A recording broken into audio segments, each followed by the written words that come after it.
Halo, selamat pagi, siang, sore, dan juga malam untuk rekan-rekan Binus Online Learning.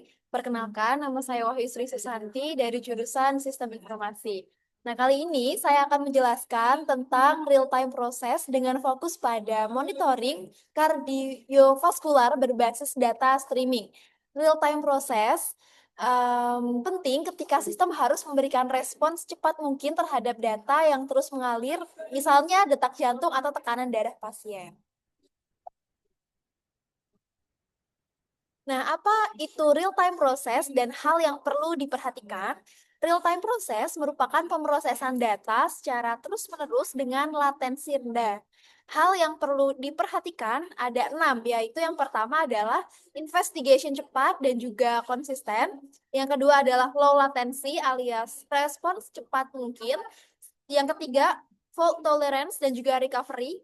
Yang keempat, stateful versus stateless processing. Yang kelima adalah monitoring dan juga alerting real time. Yang keenam adalah integrasi data diverse structure, semi ataupun unstructured data. Nah, untuk framework yang cocok apa saja? Nah, yang pertama adalah ada Apache Kafka untuk data ingestion dan juga streaming. Selanjutnya adalah Apache Flink untuk data stream first engine low latency dan juga ada Spark Structure Streaming untuk microbatch near real time dan juga ada AWS Kinesis untuk sebagai cloud streamingnya seperti itu. Jadi real time processing ini artinya data diproses on the fly, bukan ditunda sampai selesai batch. Kunci suksesnya ada pada ingestion cepat, latensi rendah, serta mekanisme fault tolerance. Untuk itu, kita biasanya pakai stack streaming seperti Kafka, Flink, atau Spark Unstructured Streaming. Nah, untuk selanjutnya adalah framework menurut tipe data. Nah, tipe data di sini ada structure. Nah, untuk framework real time-nya ada Kafka dan juga Spark Structure Streaming. Selanjutnya adalah semi-structure, ada JSON, ada logs, ada XML file. Untuk framework-nya ada Kafka dan juga Flink. Yang ketiga adalah unstructured, ada teks, gambar, ICG signal.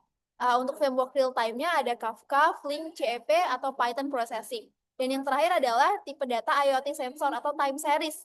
Untuk framework real time-nya ada Kafka dan juga Flink with windowing.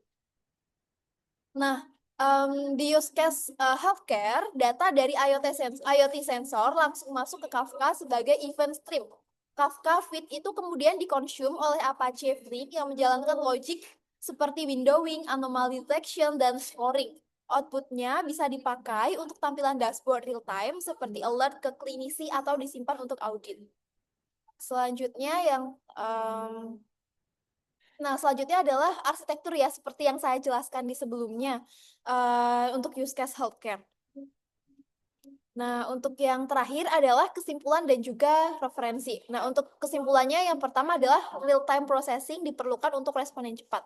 Selanjutnya, fokus pada data ingestion, latency, state management, dan observability. Yang terakhir adalah kombinasi Kafka plus Flink sering jadi pilihan kuat untuk real-time. Jadi, kesimpulannya adalah real-time processing membutuhkan pipeline yang mampu menangani data event dengan latensi yang rendah dan terus-menerus.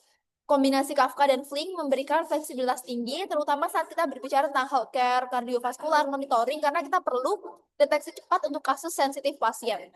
Nah, untuk referensi linknya berikut saya cantumkan. Saya ambil dari website-website seperti NeuronWorks artikel, selanjutnya ada Wikipedia, ada AWS Kinesis Wikipedia juga.